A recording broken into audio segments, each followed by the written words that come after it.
Hey everybody, this is Rydo, and it's that time again. It's the end of the year, time for our Game of the Year pick and year in review. So, as part of the year in review, I am using a new logo that I created personally from using Prisma from another logo. You can see it's using just a cell phone app, so not a bunch of progress there, but I do like the colorful uh, stained glass look to it. And not a lot to say there, certainly, but that's something that we added to 2016. But we're here for the list. I've got my list here that over the year has not particularly proven to be as useful as I might have liked. Certain things, for instance, having things marked out as far as which day they air, it didn't really get used too much because almost everything except for the 12 days of Christmas was just Monday through Friday at specific time slots. And I don't see any reason to change it. Even though YouTube has kind of made it obvious that they're rewarding people for coming back every single day and watching videos on a person's channel every single day, I can't justify that in my head going 7 days a week and really thinking I'll get enough viewers for that. The series I have become shorter and shorter down to the point where they are now usually just a month long, whereas in the first year you can see the entire first year since I started on 11/27/2014 is when I started the Binding of Isaac 2 years ago. Uh, Only really four series there because I was playing a lot less games. I've played a ridiculous amount of games here. Categories, again, not something that's really helped me too much. It sort of helped me. Episode length hasn't really helped me. On the topic of episode length, I'm going to start trying to make things closer to 22 minutes and 15 minutes instead of 30 minutes and an hour.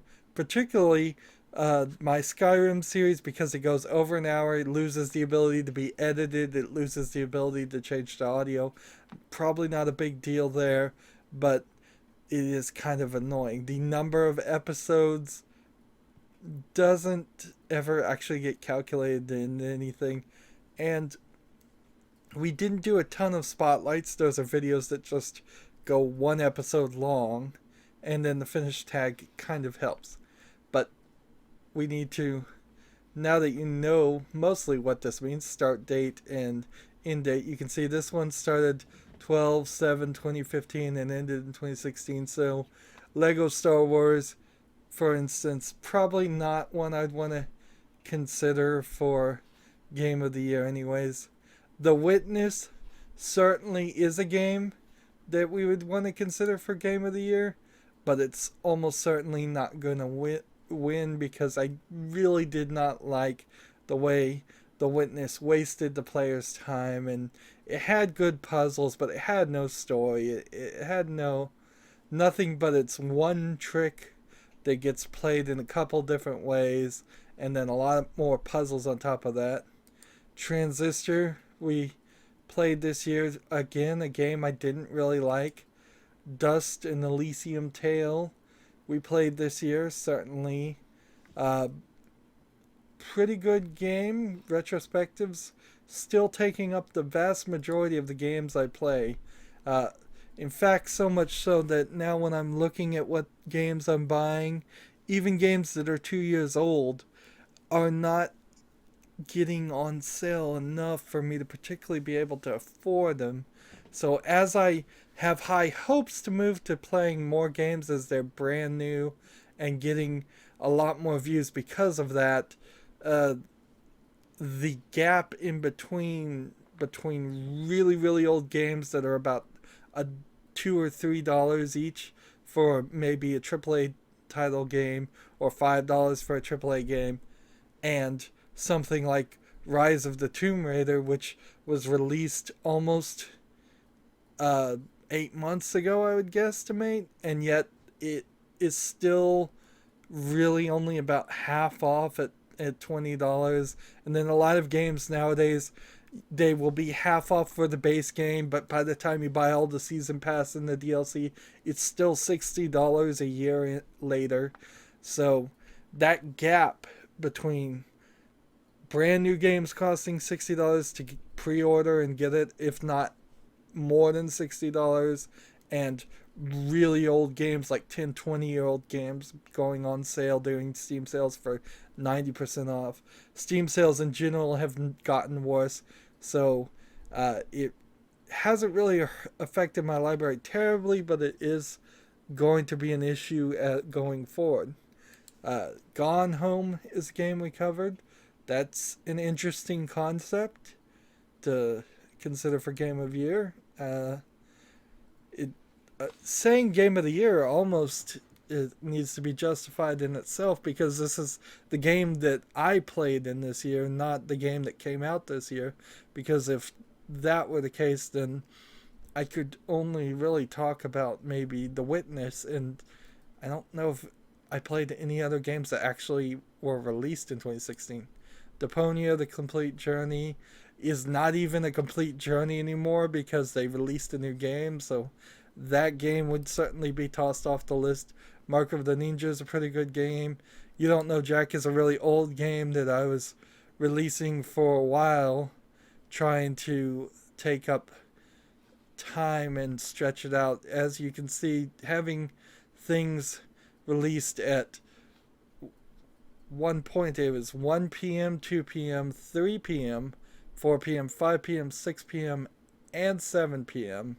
You're talking 7 hours of footage coming out during that period. So I was trying to stretch out for more footage, and still a similar situation has happened again with Skyrim Special Edition still being played on my channel, and a new release that I'm going to do at 8 p.m., which is mostly, well, one of the games is definitely in February going to be for mature audiences only, and the video will be labeled that way.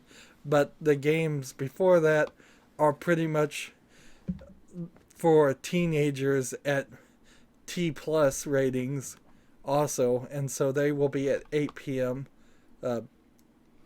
For Chinese New Year and Valentine's Day. And in that series, I don't particularly intend to continue to release things at 8 o'clock, but who knows, if that works really well, I may very well move into it. Let's see, we played Hitman Absolution, we played Hearthstone.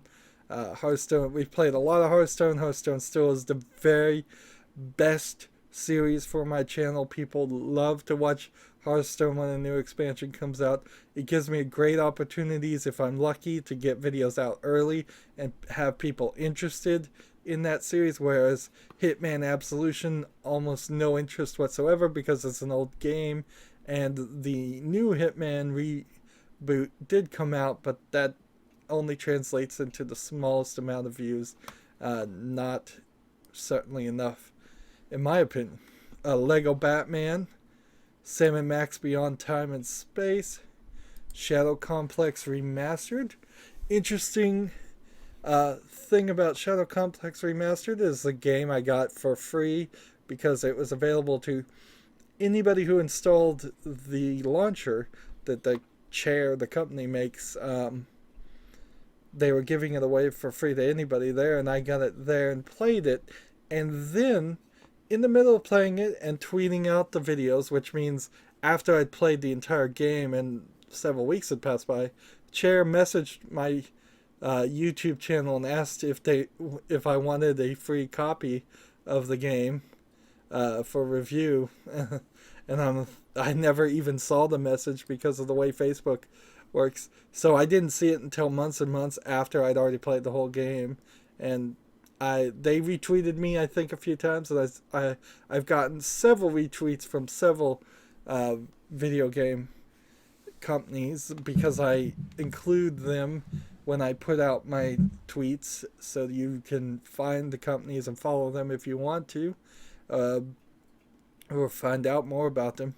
So it was very nice, but I certainly never got the message, nor did I need a code, nor do I want to go down the path of taking early review code, because there's a whole bunch of disclosure that needs to go down. The FCC and the FTC, yeah, I think it's the FTC, actually, have really started to look at YouTubers and making sure they disclose when they get free copies, when they get any kind of support of any kind from video game companies. And I just don't want to be like big video game reviewers that are getting that kind of support and getting that kind of early access. I would love the early access and it would get me lots of views, but I don't want to be held back and told what to say and what to not say. And that's not my personality. I want to give true and honest reviews as best as I can, even knowing that reviews are just opinions. I don't want my opinion clouded by other financial interests. The Room wasn't a very good game, so I wouldn't consider that. Dishonored. Dishonored is an alright game, but it's buggy and it's kind of a mess. Uh, Even Dishonored 2, which I haven't even played yet, though, I've been watching it a lot, and it was missing features. It's buggy. It's an unfinished game still as of recording this at the end of the year. It needed a patch for a new game plus. It needed a patch for changing the difficulty in different ways. Just complete and total features missing. Lego Batman 2 stacking is up for contention. I guess they're all up for contention, if I can say the right word. Uh, Pac-Man Championship Edition DX. That I love that game. I don't know if I really covered it as much as I could have. I tried to have a faster experience there, certainly because it's a very fast version of Pac-Man, and that's about it. Uh, Probably not the best port. Rogue Legacy, we played a lot of. Her Story. Her Story is a good contender, actually, because, and so is Rogue Legacy. Her Story tells a very interesting story. It's not a very good game. It's barely a game at all. I said when reviewing Her Story that if it weren't for the fact that it had a reversey game hidden in the trash bin on the desktop that you're using as an interface, I wouldn't call it a game at all. I call it a search engine simulator, or just a search engine. Uh, I think I probably figured out what the secret was about the game a little earlier than most, and there was some weirdness about unlocking the last few videos that I would have never thought and had to look up. Hexcells, Hexcells Plus, and Hexcells Infinite. 3 games that should be one, but they are all bundled now on Steam and they go on sale, so I can't really complain too much about that. That if you were only going to pick one, you would pick Hexcells Infinite because it has an infinite game spawner. It's Hexcells is like Minesweeper except for using hexagons and a few different rules. Let's see. Hearthstone again. Lots and lots of Hearthstone. I've actually stopped so much holding Hearthstone in the right places, or I've forgotten to put Hearthstone in a few places, so it might be missing in a few of this.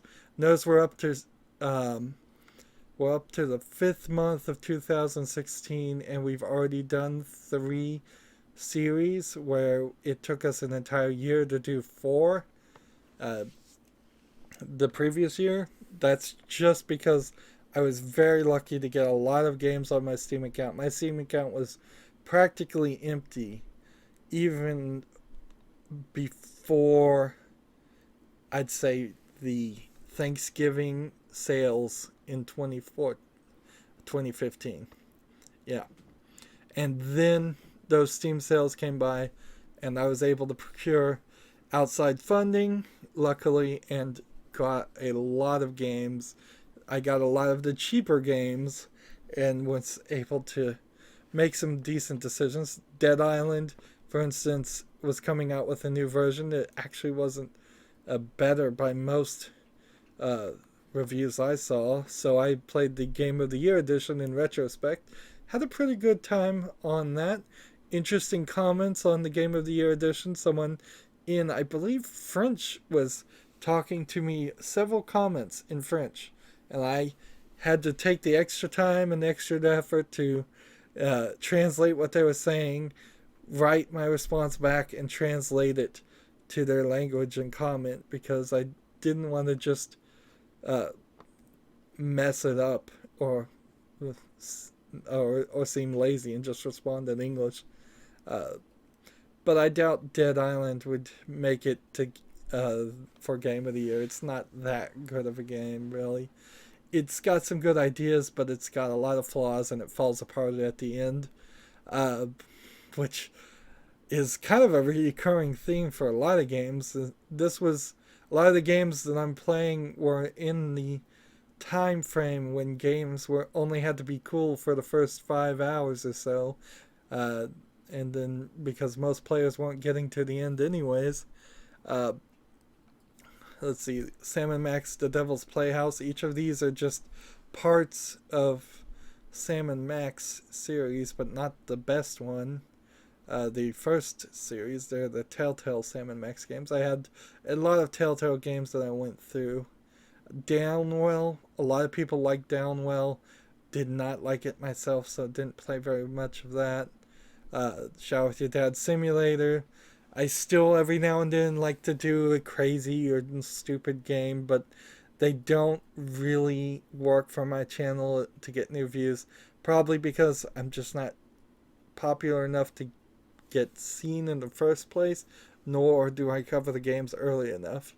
Pool Nation, pretty good pool simulator, but it didn't have a lot of pool in it.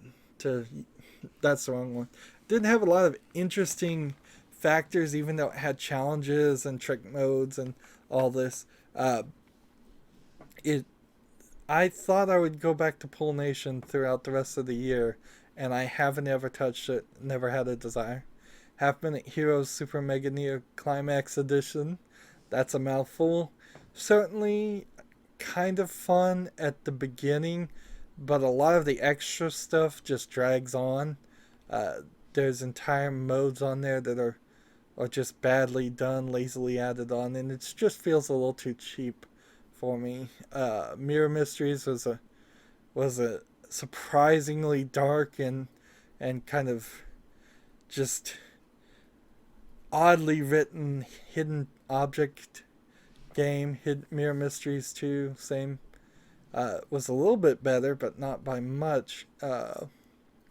Puzzle Dimensions was an interesting game that seemed like they just bought assets from the Unity store. It worked pretty good, but then some of the puzzles just got repetitive at the end. It seems like that's a consistent problem with games is maintaining my interest all the way to the end. Assassin's Creed was pretty good. I liked the first Assassin's Creed game a lot more than I did any of than most people, so I enjoyed that, and that's interesting that I got that in 2016. I'm still committed to playing 2 Assassin's Creed games every year until I catch up to the current ones. However, that's going to prove itself to be more and more expensive because Black Flag and Assassin's Creed 3 are not really going on sale. Ghostbusters, a video game, pretty fun. Got kind of laggy in the final boss fight, but that's the only thing I can really say wrong with it. Mirror's Edge, another consideration, pretty fun game. It does have some problems of being difficult and having some middle parts that are easy to forget but also kind of bad. Lego Lord of the Rings was just an awful Lego games. We ran into a whole run of bad Lego games, bad PC ports. I have had a lot more fun playing the Lego games on the Xbox 360 versions that I had maybe I didn't get any of the bad ones. I know I didn't have Lego Lord of the Rings for Xbox 360, but it seems like they just optimized those games for console, and it the I can tell you Lord of the Rings, Lego The Hobbit, both the Lego Harry Potters, years 1 through 4 and 5 through 7, all really badly ported to PC. Unplayably bad. They just lock up and lock up and lock up. In fact, that's really the beginning of me running into several games that lock up. To the point where I almost thought that it was my PC, but it doesn't make sense really because I go back and think, well, I played The Witcher 3, that brand new game that was highly demanding on my video card and didn't have lockups.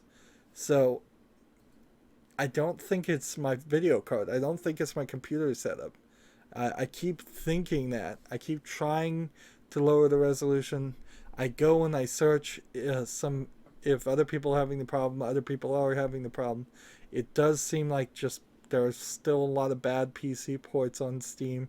With the new Steam refund policy, I'm hoping that they start throwing out bad PC ports and telling them, look, you got to patch this or we're not going to sell it. We're getting refunds in the 60-70% on these games because they're just not working for people. And if we could clean up the Steam library just by not having broken games, that would be amazing.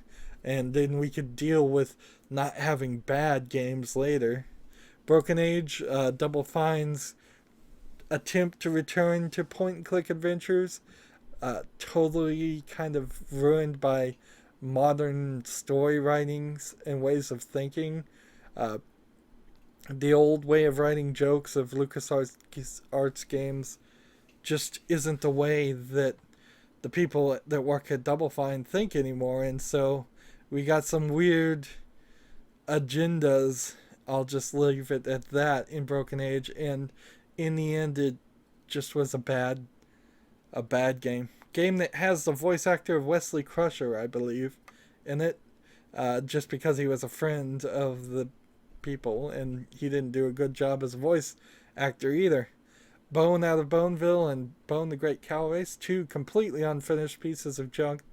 First games ever made by, well, not the first games ever made by Telltale, but one of the first games made out of Telltale.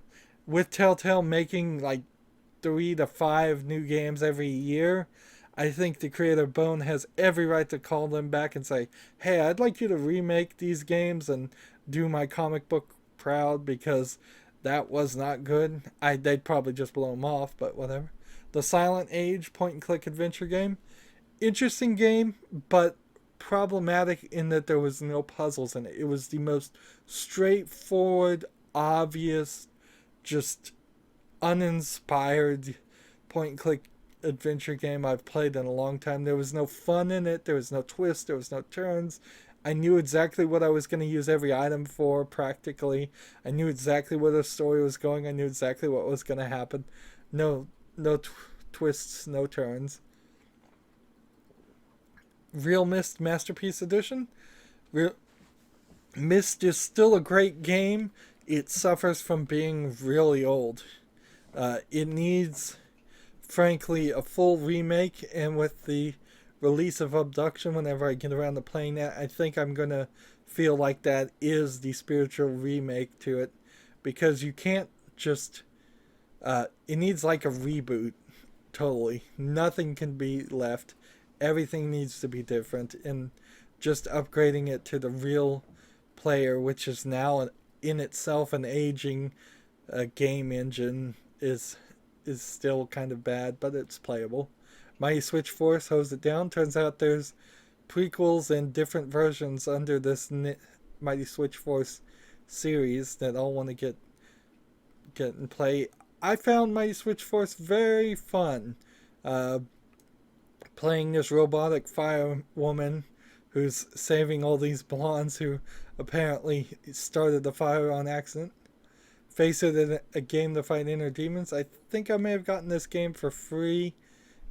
It was early access. Trying not to cover games that are in early access. I liked the general idea for the game. The platforming needed help and work. It was a little too difficult, and it's just not completely finished. There's not enough levels in it. Human Resources Machine, a interesting kind of puzzle programming game.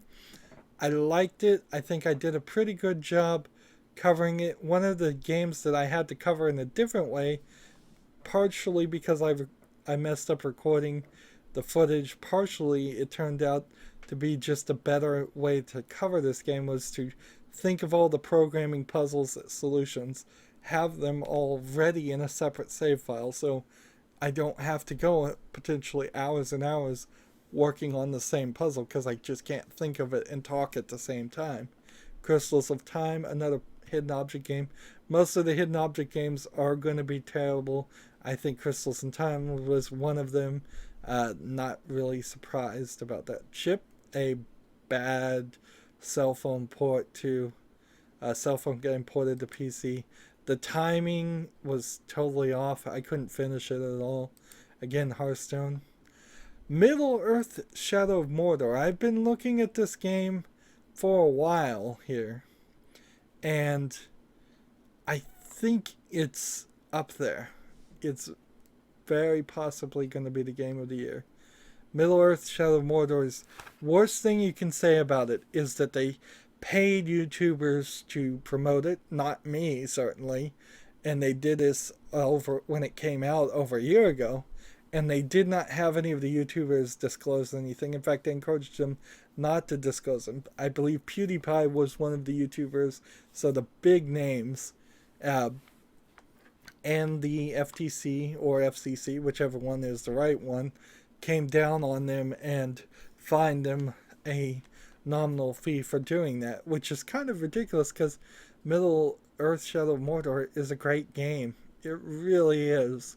It has maybe a little bit of repetitiveness if you play it too long, and it has this idea that you're going to play it forever, but it's pretty good. I think also having the DLC elements certainly helped in what I covered the game, but if they had taken the story from the DLC and integrated that better into the main story so there was a little bit more story going on, I think that would be helpful.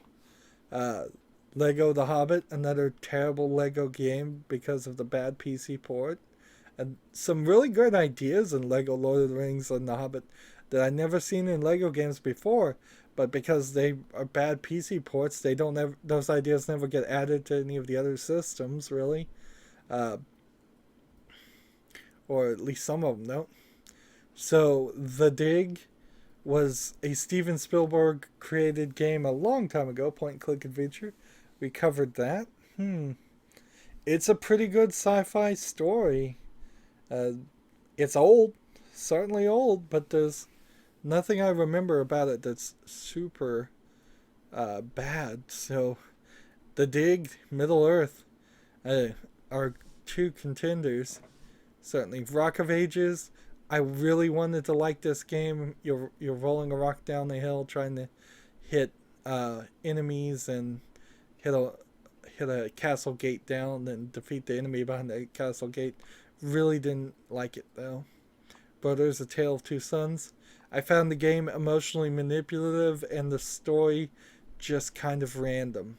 At the very beginning, it's only the slightest of spoilers to say their mother has died, because that's the very first scene as you see the son praying at their mother's grave, and they try to hook you right then. There's a point much further in the story where just a crazy twist happens just because they wanted it to happen and there was no setup for it. So even though I really wanted to like it and it looked nice, Tale of Two Sons also had problems. Hocus was a game I played, I believe, but I cannot for the life of me even tell you the difference between Hocus and Edge. Both little puzzle games that I tried. I think Edge I just couldn't even stand to do more than one video. That's why it's a spotlight. Even though it looked like a fine game, had played too many box puzzle games too close together, and that was a mistake on my part. And then I turn around and play yet another box puzzle game that's slightly different called Polarity, where it actually didn't have that many boxes in it. It's kind of like a watered down version of Portal made by one person. 10,000 is a pretty good puzzle game. Kind of monotonous. I still haven't gotten all the achievements on that. Maybe one day. Styx Master of Shadows had tons of repetitive leveling going on. You notice I'm saying repetitive, repetitive, repetitive over and over again. This is either I've chosen poorly in games or games just of this time and of what I've picked tend to be repetitive. Middle Earth Shadow Mordor is a repetitive game, but I never had a huge problem with it because it kept my interest mostly, and there was a decent amount of variety in it. Lego Jurassic World, another buggy game that nearly unfinishable because of so many bugs in it. Strong Bad's cool game for attractive people. A game that I covered, and frankly, I had no interest in Strong Bad from the beginning, and I had even less interest in Strong Bad at the end, which is kind of sad because one of my viewers actually was interested in it, and they were asking if I was going to get this achievement called Little Brother, which I had no idea. And instead of just saying I don't know or no I didn't, and looking it up and saying no I didn't, I was playing coy and didn't want to spoil it, so I said maybe, and then that just turned into a slight nightmare where he came back after I played past the point where you would have gotten that, and said, I thought you said you were going to do it, and I was like, sorry dude, here's a video to that achievement. He seemed really interested in seeing that achievement, and I don't know why. I don't know why anybody would really want to play Strong Bad's cool game for attractive people. Another Telltale point and click adventure game. Then we played Puzzle Agent, which was slightly an interesting idea, just kind of badly done. Not terribly done, but not badly done. Ticket to Ride, another cheap cell phone version of the game ported to PC, demanding your email for no reason. They demand a ton of money through DLC to play just some very basic variations on the same Ticket to Ride game. And Ticket to Ride in general is not that great of a game in the first place, but they certainly weren't using the power of the PC to improve upon it. Hand of Fate, pretty good game. Honestly, again, with all the DLC, maybe a little repetitive. Some of those DLC cards I still haven't unlocked, and by the time I was done, and I had had enough of it at that point. I think probably if you're going to play Hand of Fate, you might want to not get the DLC cards until later, but if you do that, you're going to probably take a break for 6 months before you play the DLC. And Hand of Fate 2 is coming out, so I don't know if players even would have enough time now. Might Magic Clash of Heroes. I loved this puzzle game. Wanted to go back and play it, but it certainly has some problems in which it tries to rush towards the ending, and the DLC that comes about it is kind of cheap, kind of expensive, but not helpful, and the co-op fighting stuff doesn't work. Costume Quest, another game as we entered the Halloween month, series 12 here. A game I really wanted to love. RPG game for kids where they trick or treat for candy and fight trolls. I thought it would have been a lot better than it was, but in the end, the story was kind of lame. There wasn't very many levels. It was all one straight path in most of the levels, or one loop that then ended in a straight path. So, big disappointment there. I guess I didn't play Costume Quest 2. Or I didn't put that down as something I recorded because that, let's see, that 2 o'clock time, I think I must have played Costume Quest 2 because here we have it ending at 10:14. No, then we played Anna's Quest at that time. So that's why. Anna's Quest on itself started off very interesting but ended very badly. I heard after playing this game that being a German game that Germans just have a unnatural fear of writing good endings, and maybe that's true because Deponia was a pretty bad ending too, and then I think that's the same company that made both of them, so they seem to have a problem with that. So again, kind of disappointed with Anna's Quest. The 2 o'clock time slot for Halloween was fine, but it certainly didn't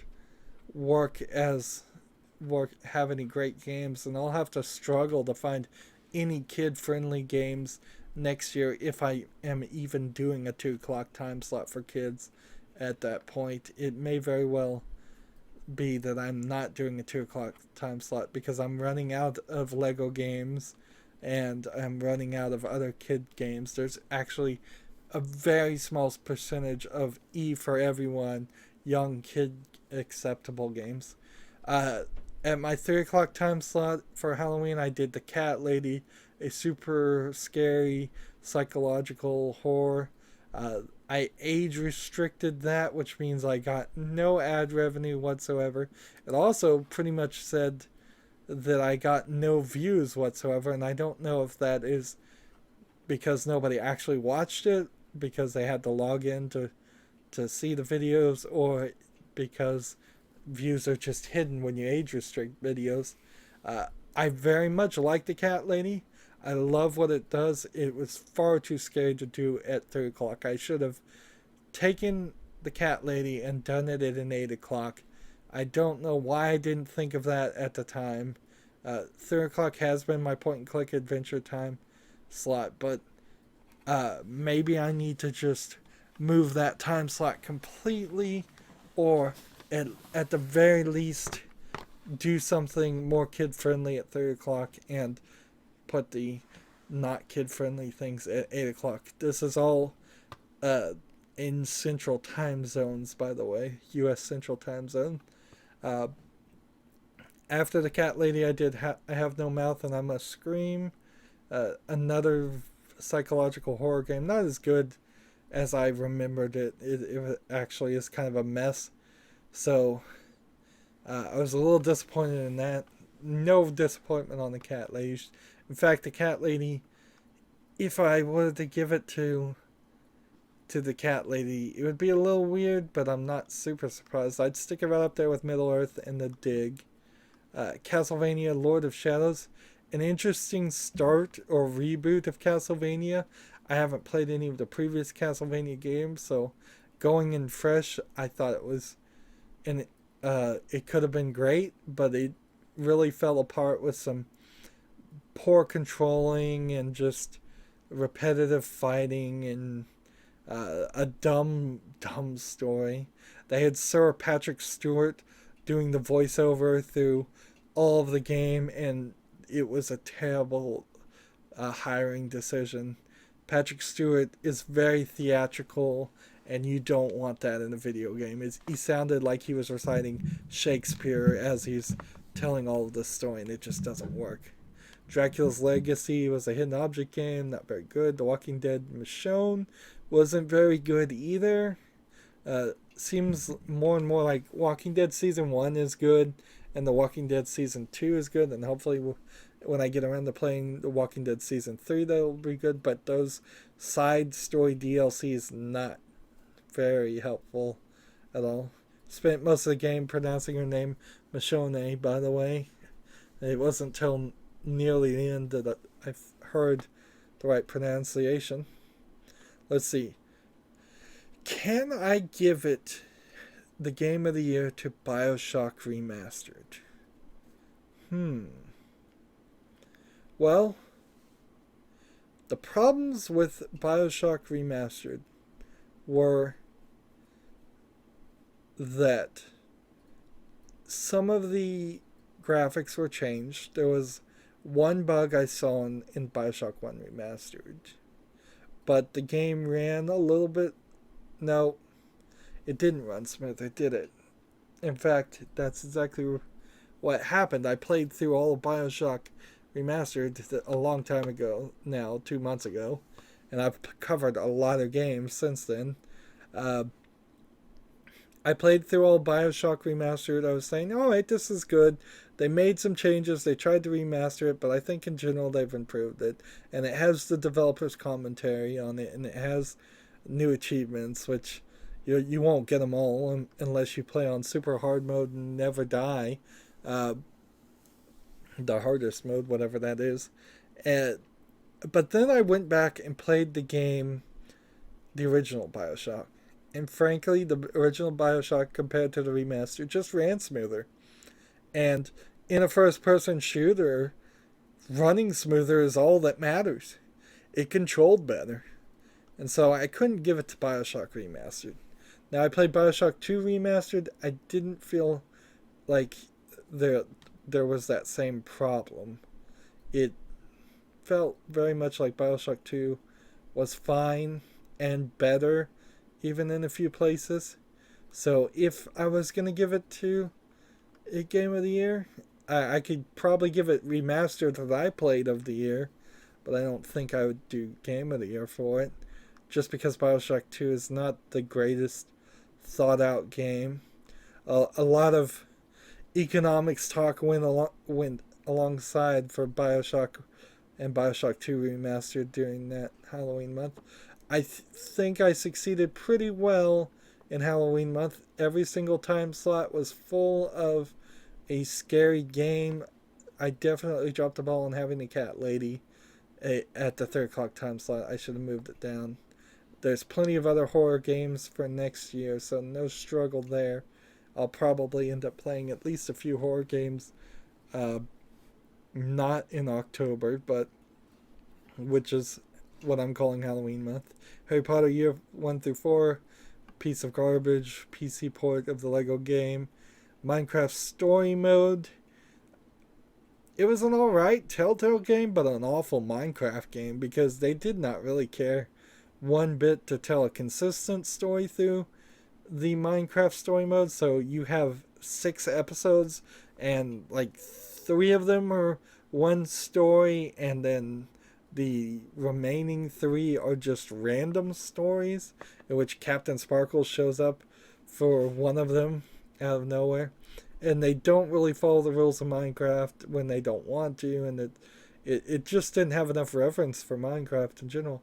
Notice I haven't listed any Minecraft playing here. I think I probably did cover some small Minecraft puzzle or something this year, but I may not have even bothered to put it on my list, which I shouldn't have done that, but it's possible. Stardew Valley. I can see why a lot of people liked Stardew Valley. I couldn't stand it.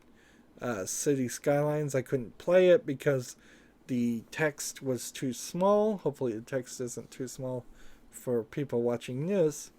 Bioshock 2 Minerva's Den Remastered. I liked Minerva's Den. It was the first time I played it, but it certainly wasn't as good as most people were saying it was when it came out.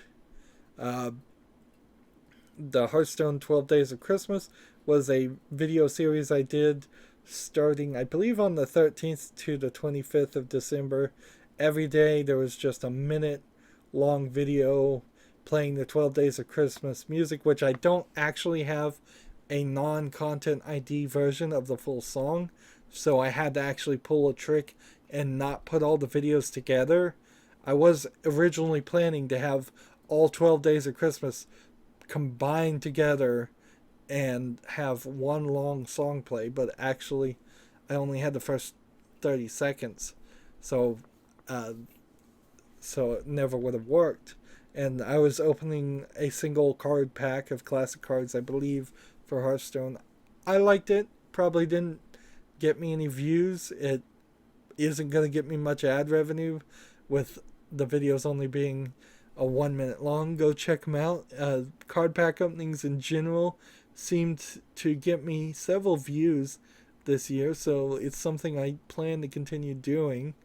Uh, but that was probably the only special thing I did for holidays too, besides Halloween month. Uh, it may be pretty consistent like that for next year too. I totally dropped the ball as far as Christmas, uh, and I don't expect that it's going to be much different as far as next year. There aren't a ton of Christmas games. I don't know if I can find enough Chinese New Year games for 2018. I'm trying to do maybe a Japanese Golden Week in 2017 and play at least one game to celebrate Japan. Part of the problem with the Chinese New Year in 2017 is it will be Japanese games playing Mahjong, which is a Chinese game, because frankly, finding Chinese-made games that are in English on Steam is a little difficult. So I can't really cover something if it's not in the language I play. I understand. So Harry Potter's years 5 through 7, here we see, started in December. It's going to end in January. Day of the Tentacle Remastered started in December. It's going to end in January. Pinball FX2 started in November, and it's going to end in January. Pinball FX2, I'm going through every single table, but the vast majority of Pinball FX tables are garbage. So you can see, because this one started so early, it's actually part of Series 13 instead of Series 14. But we've gone a full 10 series, almost 12, which would have been one a month in the second year, and I'm going to try to stretch that out longer. And Assassin's Creed 2 Deluxe Edition, which is labeled a Bioshock alternative because I had it recorded and set up in case I didn't get a free upgrade on Bioshock. I've been very lucky this year, and a lot of people have, as far as getting free remastered versions of games they already owned, which certainly helps. And then everything else here, if you want to just sneak peek on what's coming in 2017, we can go this way down here, but none of these are in contention. So I've got the Lego Movie video game, another game that you'll have to see to believe, and then Broken Sword, Regency Solitaire, Resident Evil 6, and then the 8 o'clock time frame will be starting on, let's see, 1/6 in 2017. For the new year, we'll be playing Pretty Girls Mahjong Solitaire, and then Coda Mahjong, and then Mahjong Pretty Girls Battle, and Mahjong Pretty Girls Battle. All the ones with Pretty Girls in the name are the same company, and you're going to have to see to believe them too. I'm not going to spoil things. Elder Scrolls Skyrim is still going. It has been going since the end of October. So Skyrim Special Edition is in contention. I just started moving this lower and lower, which I shouldn't have done. And then after Mahjong Pretty Girls Battle Skullgirls Edition ends on 1/31, in February for Valentine's Day, I will be playing a full-on, mature audience-only romance dating / sex game that will be censored out to fit within YouTube's family guidelines. Unfortunately, if that's what you're looking for, frankly, you're not going to miss a lot. And that's going to go for quite a long time, and then that's probably going to be the end of the 8 o'clock time slot. But maybe not, because Japanese Golden Week literally starts the next day on April 29th. Or it starts maybe a couple days later. So I may play one Japanese game to celebrate Japan, whereas This first section is to celebrate Chinese New Year, which is January 28th, and this is the thing. This is to celebrate Valentine's Day, but none of that has to do with the game of the year. The only one to consider is Skyrim. And further down, we've got several movies that come out. The Assassin's Creed movie, for instance. But we don't really have too much to consider right now. Like, Hand of Fate 2 is supposed to come out 3/31 on May the 4th. You buy Star Wars stuff on sale. Guardians of the Galaxy is May the 5th. Allegedly, Pirates of the Caribbean movie is supposed to come out sometime during mid 20. Is the Oddworld Soulstorm is supposed to come out. And then there will be an election day on 11/7/2017. It won't be a presidential election, but maybe I'll do something with that. And then 12/15/2017 Star Wars Episode 2. And some point in 2017, in the autumn, Rock of Ages is supposed to come out. Ukulele is supposed to come out. And then Final Fantasy 12, the Zodiac Age, is supposed to come out. There's going to be another Tomb Raider movie. They said in 2019 there's going to be a Minecraft movie, and there's an Indiana Jones movie in 2019 too. So they have a lot of plans as far as how I can play games to relate to that, but not too much. And those are sometimes contributing factors. If there's a video game movie coming out, I want to try and cover it. So all of that is the year in review, and that gets us down to what the game of the year should be. A lot of people would certainly say The Elder Scrolls V Skyrim Special Edition was game of the year. But the Special Edition actually didn't fix any of the problems or the bugs in the game. It just increased the graphics. And Skyrim in general is just a game with too many systems, and it's boring. It goes on too long. It's a 200-hour game that should be a 100-hour game. I think I am down to Day of the Tentacle Remastered, which is almost a perfect remaster, completely hand-drawn. The audio was re-recorded for Day of the Tentacle, a very old point-and-click game. Or Middle-earth: Shadow of Mordor. And I think I have to give it to Day of the Tentacle. Yes, I do. So I would say Middle-earth: Shadow of Mordor is close runner-up, but it had me bored in a few places, and it had me play a little more than I wanted to, where Day of the Tentacle, I played that through twice and was very, very happy with that remaster. May all future remasters be that good and that caring, not change things, not mess things up, not do something crazy.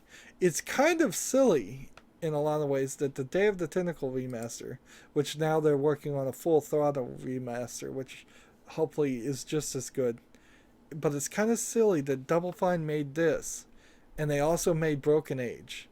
And when they were left to write their own story and do something new, it just didn't work in my mind. It was just not funny, not fun, not interesting. And it seemed like they were just wasting Kickstarter money, which that is a problem with Double Fine in general. So, that's it. Game of the Year, Day of the Tentacle Remastered. That's the one I can probably say with as much certainty as I ever make, that's the game I had the most fun with. A ridiculous amount of games were played this year, and it is my hope to continue somewhat down that line, but not that much. So let's move forward now for other things about my channel that are coming up and what I've done. So, using that same Prisma image, I have made a new background image Basically, I used Windows Photo Editor to take the Prisma image that was colorful stained glass and make it black. This is so when I run into 4:3 ratio games, square games that are for like 640 by 480 resolutions and not a 1080p TV screen, the black edges here do not have any kind of interference or noise that they will add or just distracting imagery. My old image had a taper that was right at the bottom and the top, and so anytime I played a square game, you'd have either something here and something here and something here and something here to distract you, or I just have to turn off the background image. This is an image that's designed to only be seen when I close a program on accident or when I'm just talking and have nothing else. And I wouldn't even use this image if I was just talking and had nothing else to show. So, new background.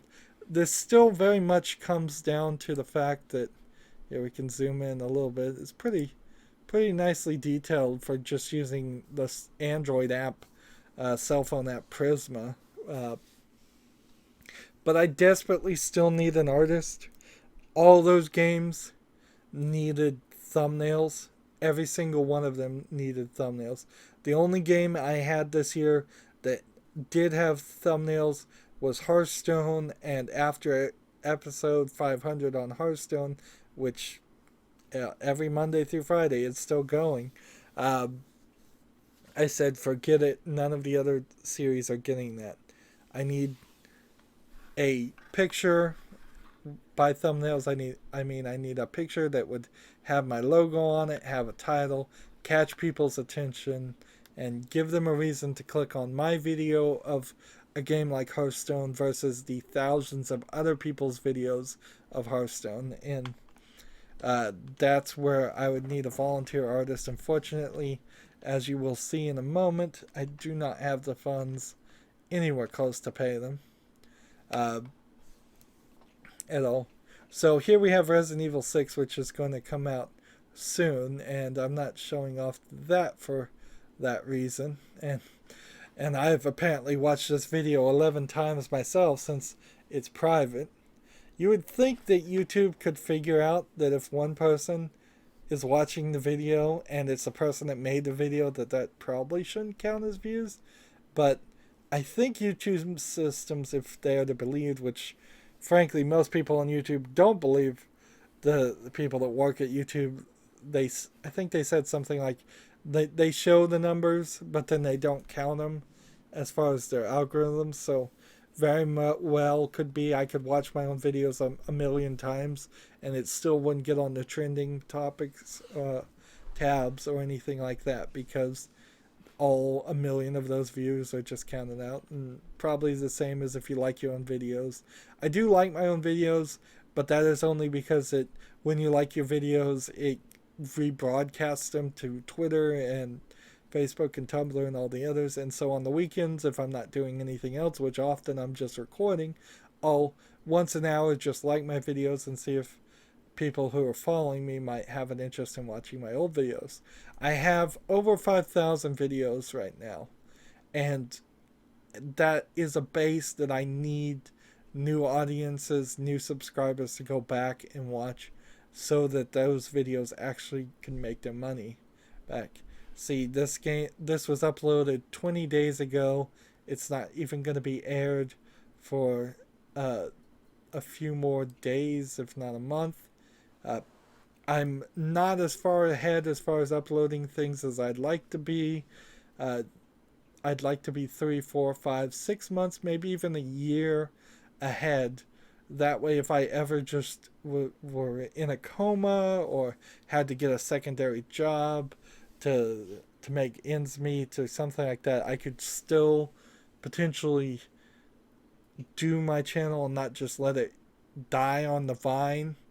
But that's going to require me to not release 8 hours of footage of every Monday through Friday, which is kind of almost what we're doing, 7 hours. for January through April.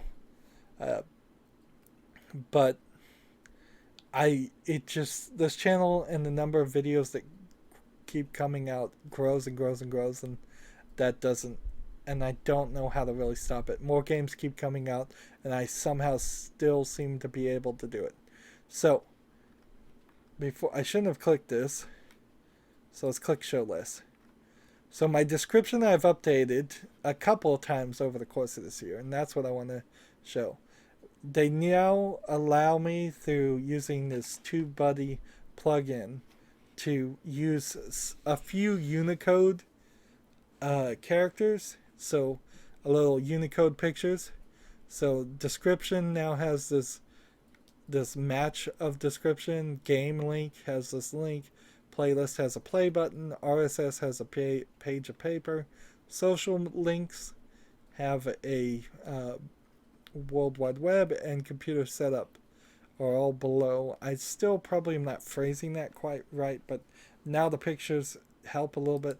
So that's kind of just like a table of contents, and then I put the description right below it, so description matches description, and then this is what they say about their games, and then here's the game link, takes them to either the Steam store or a website page. For instance, this is Capcom, a Capcom game. If Capcom had a web page for Resident Evil 6 that looked like it wasn't going to disappear, I'd use that instead, but they obviously didn't.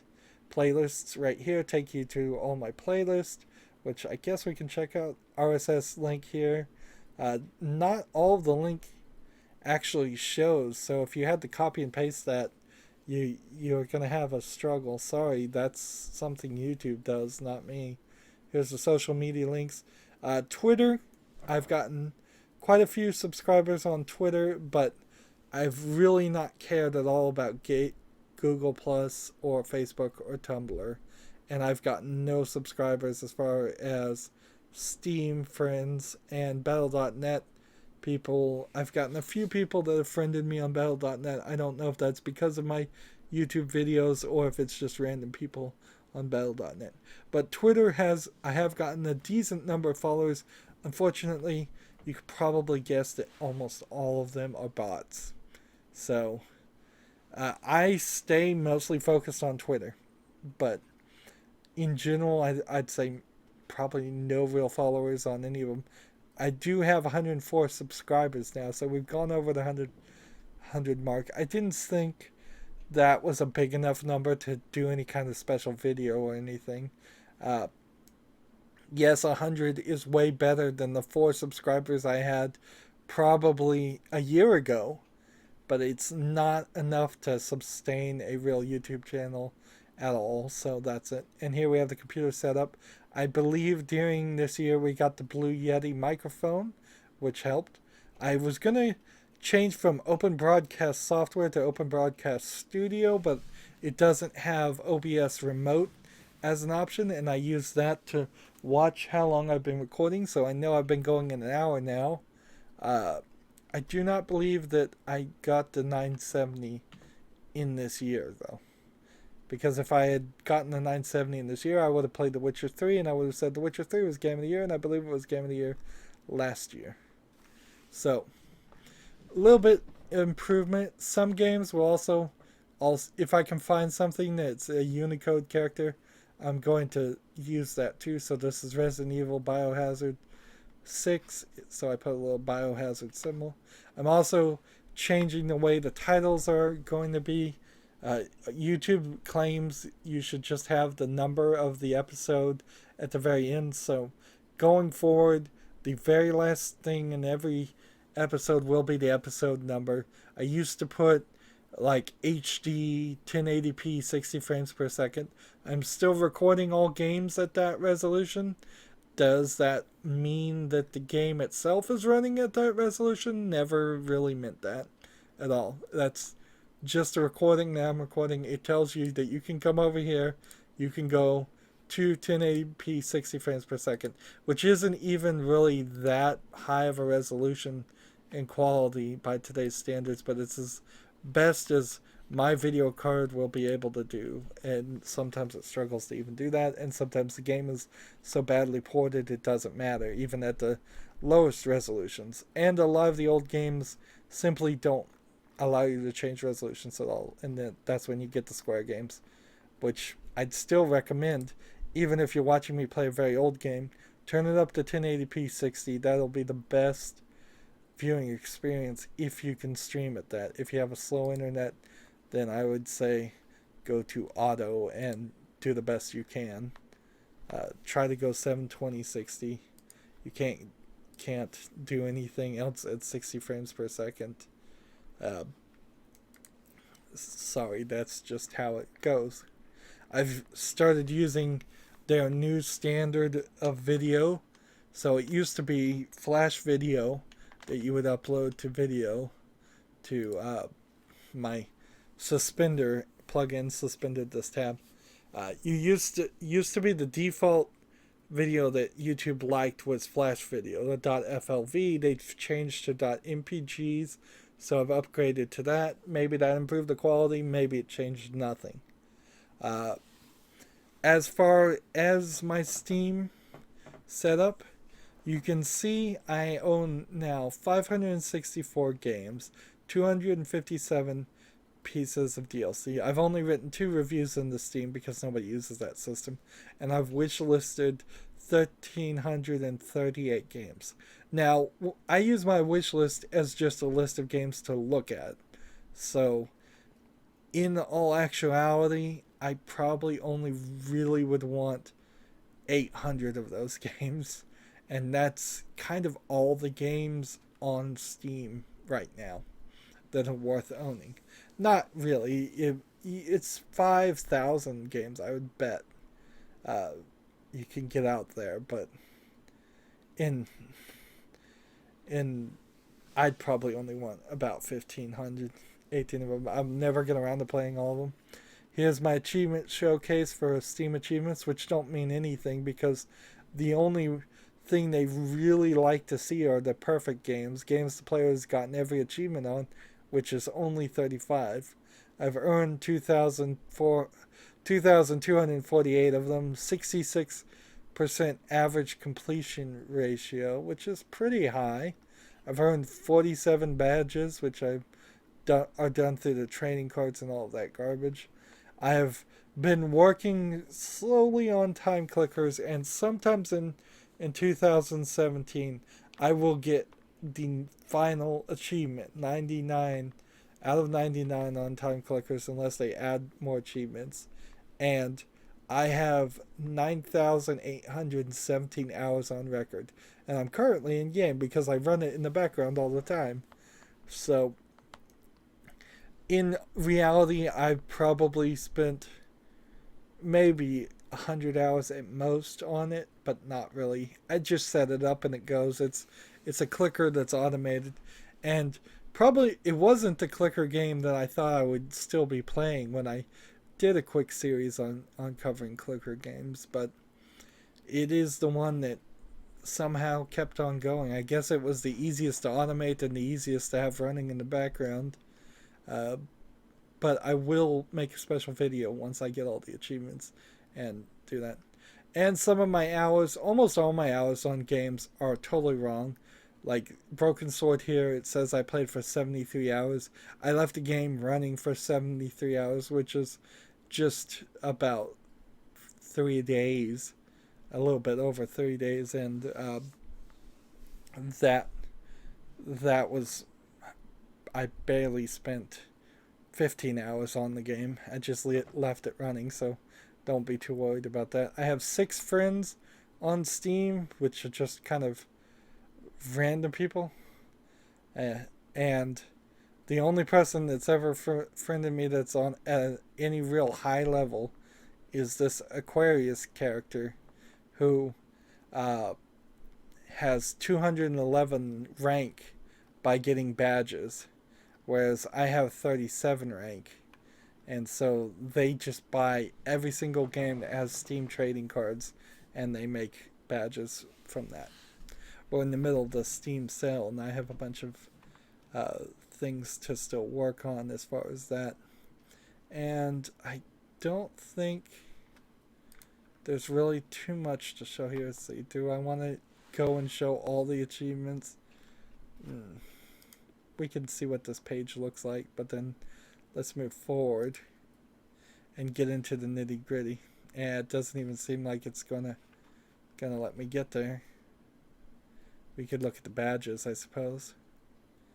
So the more levels you go up by 100 points, or well, I guess it's more than 100 points now, is the higher the likelihood of you getting booster packs, which gives you more trading cards. It's this real circular logic thing that can actually get you real money, though, because if you get a booster pack, you can then sell it on the Steam inventory and get like 50 cents, 70 cents, $1. $1 during the Steam sale could get you one game.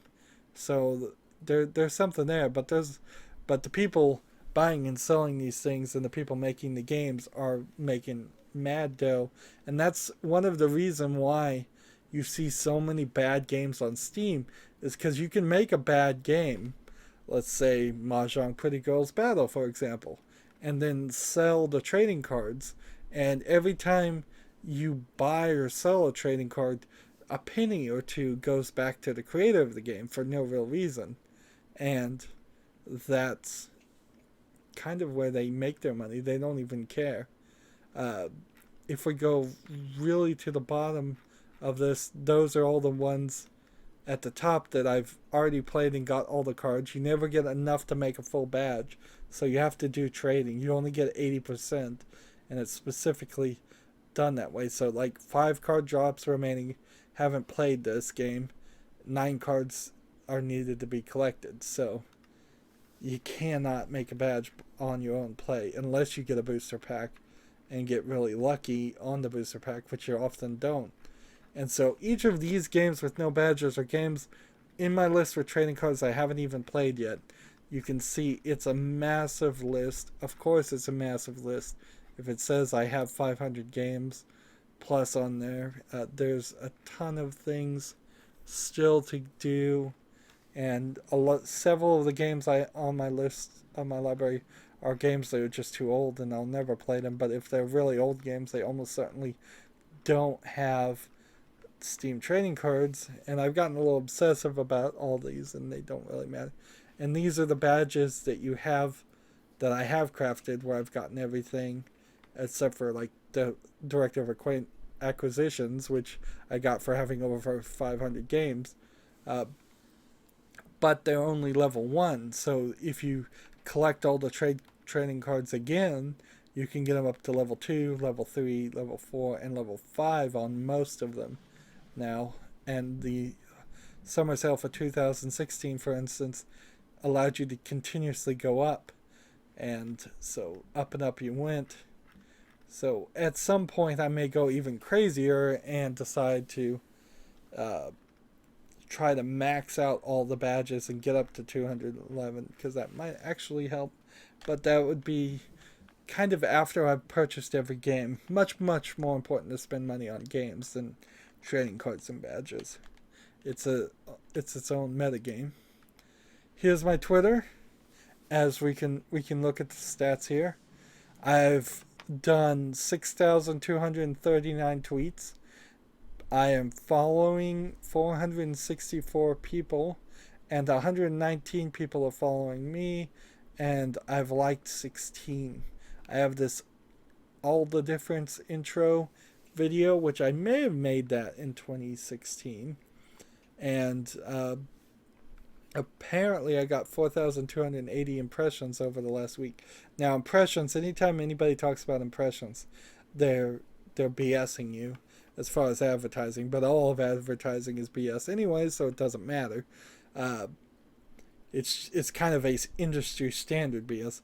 Impressions are something like when somebody scrolls down their video as fast as this is going, even, that could be an impression. Just, oh, you left an impression because somebody may have looked at it. And so you can't, that doesn't turn into 4,280 views on my videos or anything like that, but it's nice to have any impressions, and I'm doing a lot better on Twitter than anything else. Uh, so good for that, I suppose. And as you can probably tell, almost every single thing I post is just when my videos are out. I don't particularly comment on other things. Sometimes I'll retweet a contest, but I try not to even do that. Uh, I believe I miscredited a game at one point to the wrong person. Uh, let's see. It was, I believe, no. Maybe the guy blocked me. Because the Day of the Tentacles, I was giving that to the credit to the wrong person. Uh, Here's a giveaway I retweeted, but whatever. Let's move forward. So I highly ask everybody to follow me on Twitter if you're on Twitter. If you're on Facebook, follow me on Facebook. That you get the same messages. If you're on Tumblr, follow me on Tumblr. I don't particularly care about my viewership on Facebook or Tumblr or Google Plus or any of those things. But if that's where you are, definitely follow me on those things. I've got it all set up so it goes to all of them. Sure, I would love 1,000 followers on Facebook, but I think Twitter is the hot place for this, but maybe not. It's much more important that you subscribe to me on YouTube, though, because those are the real stats. And speaking of real stats, let's look at the real stats. So, for the lifetime of my channel, November 26, 2014 to December 28th, 2016, which is today for me, I have gotten in watch time 459,195 minutes in watch time.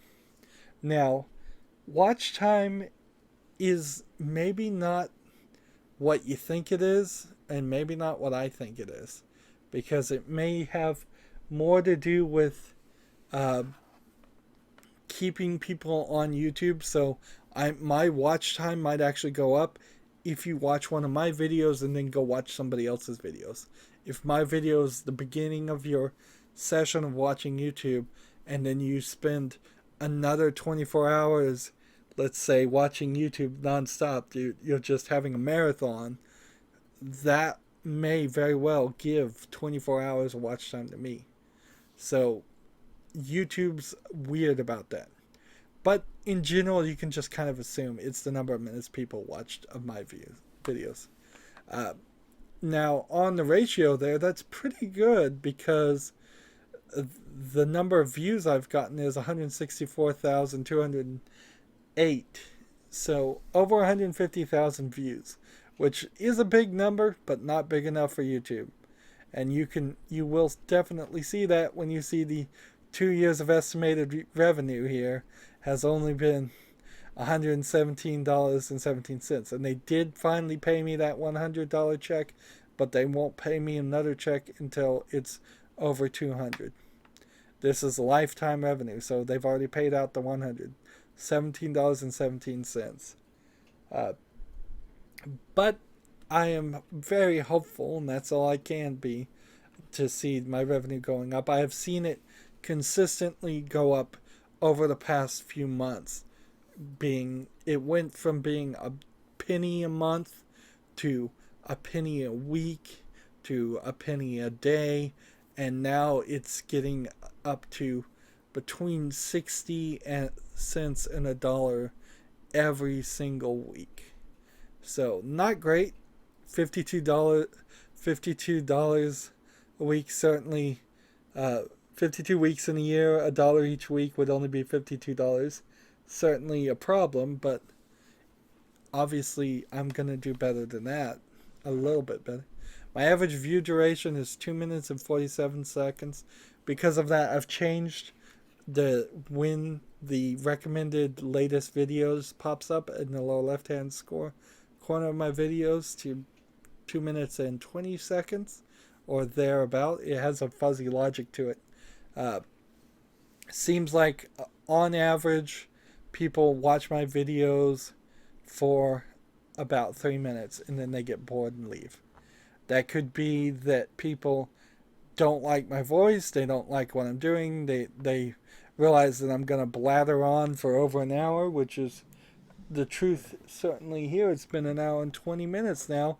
Uh, but they seem to taper off after a while. And you can see at the beginning it would sometimes spike because I had so few views that one viewer who watched all of a video could spike it up to 8 minutes. But now I have so many viewers that they average out more and it's much more consistent.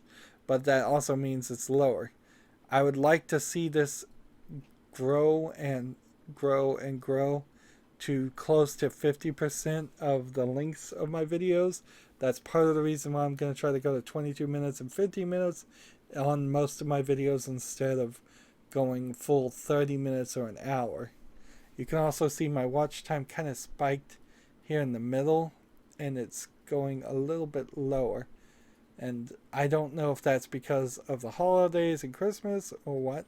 And you can see my views spiked at one point to 725 and now they're kind of spiking, but they're also kind of bottoming out too. So the past few months may have not been the best of footage and I don't know what I did wrong there, but that's I'm not going to be too concerned about it. I should be, but I'm not.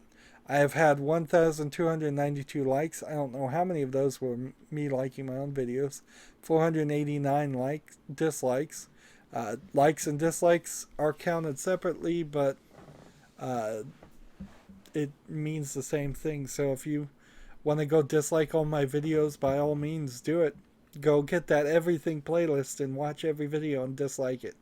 That will only help my channel. 1,531 comments. That's fine. I will go back to say sometimes when my videos feel like they're growing, when I get one of those Hearthstone videos that is out and it's hot and I'm one of the first persons on YouTube to touch the new expansion on Hearthstone, it does feel like sometimes it just takes one person to dislike it and then it stops gaining steam. It feels like that. I don't believe it's actually the truth. And YouTube swears up and down it's not the truth.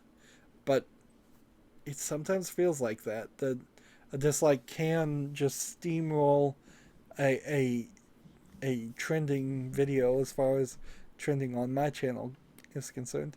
I've had 84 shares through Facebook. So, not Facebook, through YouTube. So that's not a huge number. I'd like to see that bigger, but I don't know how many people share videos through YouTube in particular anyways. 1,531 comments. A lot of comments. A lot of comments on my Kerbal Space Program videos. I know the audio is bad. I know the music needs to be turned down. That video was made a year ago. I've said on almost every single video to at least one comment, yes, I'm sorry about it. I know it sucks. If I had more views, if I had more comments, I would delete those videos or make them private. But they actually get more comments than most of my videos, therefore they get recommended more. Therefore more people see those bad videos that with the bad audio, which I did try to fix, but I couldn't fix any very well. So the more people complaining about the bad videos causes the bad videos to get seen more, which causes more people to complain about it, which then becomes this endless cycle. And in the meantime, it's helping my channel, so why would I put a stop to it? I really can't afford to do that. I have 18,774 videos on playlists. So that's actually about 3 times as many videos as I've made, which tells you that there's at least 3 playlists that every single video is in. And I can tell you that's the truth because there's the everything playlist that has every single video in most recent to least recent order. There is uh, there's the everything in reverse playlist, which I call now what? I changed that name. Uh, no, latest videos is most recent to least recent, and then the everything is the first video I ever made to the latest one. So they are flipped. So the everything playlist is least recent to most recent. So the very bottom of that list of 6,000, 5,000 videos is going to be the newest thing.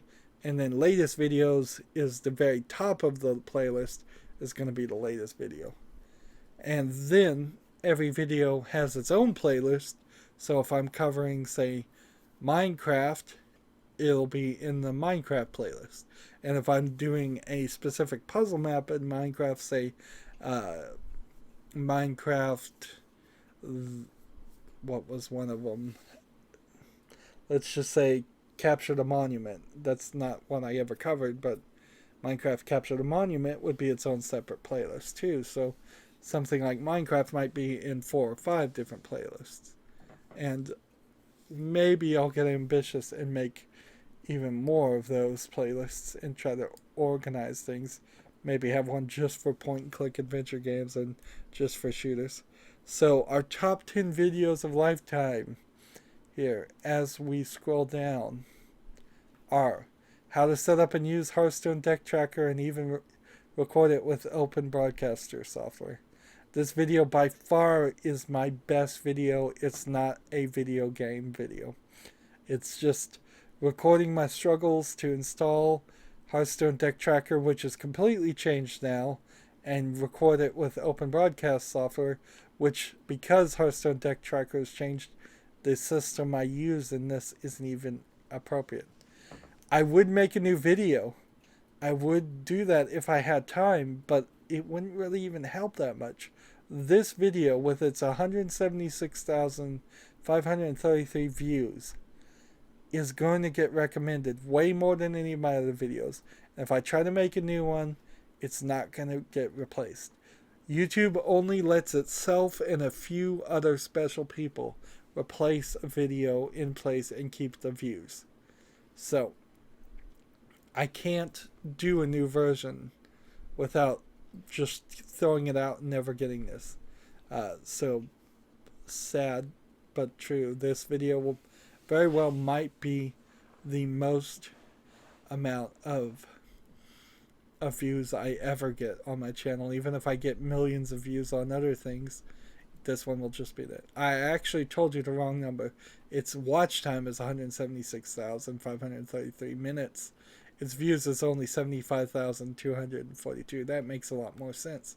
And the estimated ad revenue for my entire channel is $63.20 on that. The next biggest ones: Kerbal Space Program, Kerbal Space Program, Kerbal Space Program. All of these have the bad audio. All of these get comments nonstop. Even today, it was only like 2 days ago, actually, that somebody complained about the audio on this in the comment. And I just have a canned response I give back to them. But because people comment on it, it gets recommended. That's why they have 5,000, 6,000 views. And that's why individually they've given me $5, which is a pretty good amount compared to most of my videos that don't get 1 view and don't make 1 penny. Next one I have is Whisper of the Old Gods 50 packs pre-purchase available announcement.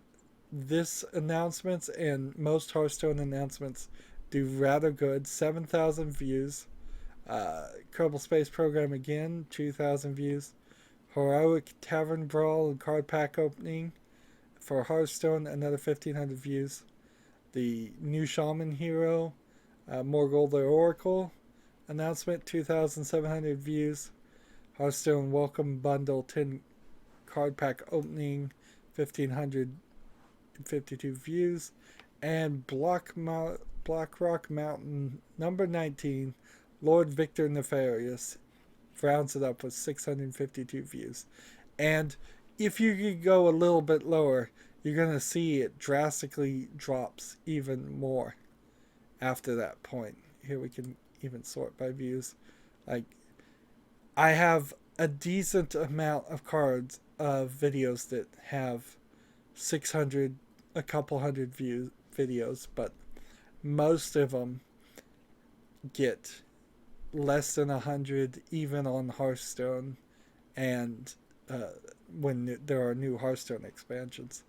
So the top 10 that have the most views, 1549 is the lowest one. And see if we sort it by money, estimated revenue, PT, Horror Map, Silent Hills, and Vanilla Minecraft actually got me a decent amount of money, even though it had a rather small number of views at just 279. Hearthstone Standard and Wild announcement. Anytime I put an announcement in the game, in the title, it gets me a lot of views for Hearthstone, so that's why I do it. And a lot of people get upset thinking that it's an official Blizzard announcement, and it clearly shows who's posting the videos on any link if you hover over them. So it wouldn't be on my channel if it's the official announcement, nor do I put the phrase official announcement. So I'm hardly misleading anyone. But it was originally sorted by watch time, and it's interesting how you kind of see watch time doesn't exactly mean money, because some things had lower watch time and then not the same money. So further down here, I don't know where they get any of this records, but Google seems to believe that 36% of my audience is from the United States, 5.7% is from Germany, 4.6% is, no, 5.7% is from the UK, 4.6% is from Germany, 4.4% is from UK, Canada, and 2.6% is from Brazil. Except for Brazil, I think those are all. No, I mean Germany doesn't totally speak English; they speak German. So why do I have such high views in Germany? I don't know. Maybe it has to do with my name. Maybe that means something in German or something like that. Brazil, I don't know what the population of people watching in Brazil, why that's so high either. But I would love to have a more global audience. Certainly, that would help solidify my channel better, and it would keep any drastic changes to one country from affecting my viewership and number of views around the world. It also is why PewDiePie is the biggest YouTuber, is because he was making a video in Denmark, and so he was the number one, like, Denmark guy. Maybe it wasn't Denmark, but he was in one of the small European countries, and because he was the number one YouTuber in that country, he started showing up on trending for all of Europe, and then he became the number one for all of Europe, and then he started trending on all of the world, and then he became the number one in all of the world. And just a weird fluke there, and it certainly was a lot easier to become number one when he started than when I did. Apparently 95% of my viewership is male, and 55.1% of my viewership is female. I have to wonder if a lot of females in general aren't just trained to lie whenever they fill out these forms and say they're male anyways, particularly in the video game industry, where a lot of catcalling and harassment can occur if you're on chat, play an Xbox Live or something. At least that's the stereotype. Uh, I would definitely like to get closer to 50%. I don't know why I'm not appealing more. Maybe YouTube in general just doesn't appeal more to females. I don't know. But I'd definitely like to see those numbers closer to 50%. That way, if I irritate all the men in the world, at least I would have half my audience still around here. Uh, my traffic sources, where people find my videos, 40% of it comes from YouTube searches. 34% of it comes from external sites, which that's when people click links on Twitter and Google Plus and Facebook. Any other internal sites, if somebody uh, puts a link to my video on their website or something like that, that would be an internal site. And that external site, gosh, I'm using the wrong words. Somebody did actually use my video completely without asking permission or anything, but they didn't steal it per se. They didn't download it and then put it up on their own channel. They just took my video and put it in their article about a video game, and I got a ton of views on that video. And I was like, well, I guess this is all right. It's still giving me the views, so I didn't want to complain too much, and the website seemed like they didn't care anyways. They just seemed like it might be just an automated spam site. So you're able to find that out if you dig deep enough through YouTube. And I was like, okay, whatever. I'll just let it happen. As long as they're not stealing my views, it still goes back to me and helps me out. 9.8% of my videos come from playlist views, and 17% comes from other. And who knows what other means. Most of the playback locations are through the YouTube watch page, which I guess that means cell phones too, because most people watch YouTube on their cell phones or tablets. So 99% of that, 0.8% of that comes from embedded in external websites and apps. I know that's like Twitter and Facebook again, when the videos are playing in there, and that's not a good experience anyway. So click that YouTube button so you can go to full screen if you're watching, if you're looking on Twitter or Facebook, and it's saying you can't go to full screen mode. Click it, launch out into YouTube and watch it in full screen, and you'll have a better experience. And I prefer people have the best experience they can. YouTube other 0.2%. Other I suppose 0.0%. And that's gonna kind of be it. The one thing I will say is, as far as I have seen, YouTube Red has only helped my revenue. So I'm not really upset about going to YouTube Red, but I am a little upset with their idea of trying to change YouTube into a TV channel through YouTube Red and other efforts. They want more expensive and good-looking quality footage, and I understand that, but you're never going to make YouTube like a TV channel that has 12 primetime shows coming out every day, and then everybody else is just kicked off the service. And that's not my real fear with the channel, but my fear with YouTube. But my fear is YouTube seems more and more obsessed about trying to do something like that, instead of just making it a nice, even playing ground for everybody. They seem to like to play favorites, and that's never going to work, because whoever YouTube picks to be the anointed channels are not who the people who watch YouTube want. It just never happens that way. YouTube this year has proven itself to be completely inept and out of touch with its audience, and it probably always has been. And it just needs to realize that and take a hands-off policy.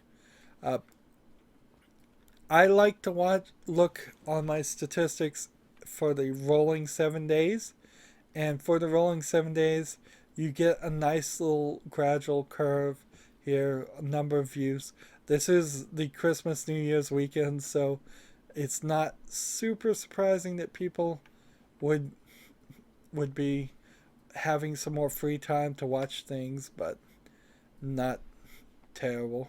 So here we have the last 7 days. I've made 78 cents. That's pretty good money for my channel. I'm down 7 likes since the previous 7 days. I'm up 5 dislikes, so I guess they're not really liking it. I'm down 19 comments, and I'm down 1 share, and I'm up 253 videos in playlist, and I'm up 1 subscriber.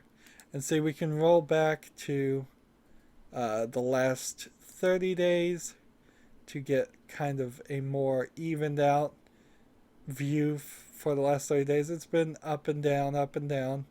There's a little peak here, and we haven't ever gotten back to that peak. The watch time spiked drastically in this point, and then it up and down, and then it's growing back up. And over time, you want to just see a gradual smoothing out of this line, and just in general it going up and up and up. Views spiked again, and then just very smooth. But per day, I'm still getting like 250 views, which is quite a lot. 41 likes, 18 dislikes, 55 comments, shares, videos, and 7 subscribers in the last 30 days.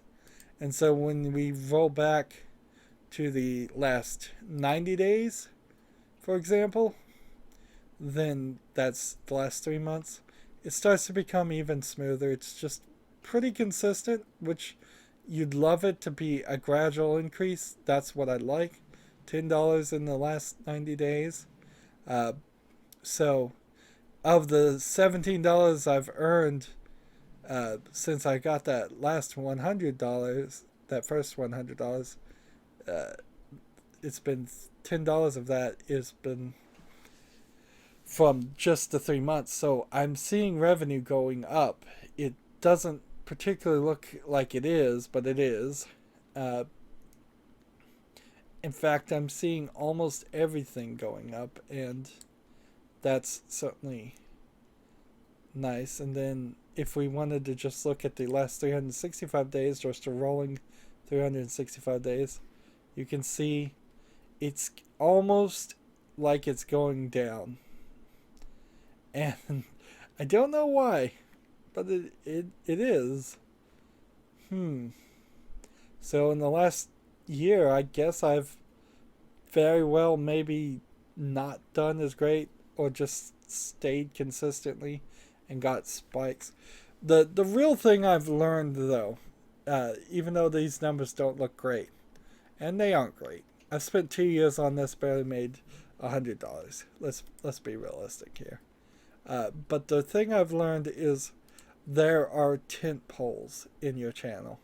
You make these one videos, like how to set up Hearthstone, and it gets viewed over and over again, and it lifts the tent like a tent pole and brings everything up. Like starting over here, this spike brought up this line. And so next year, another spike might bring up this line again. And this spike brought up this line.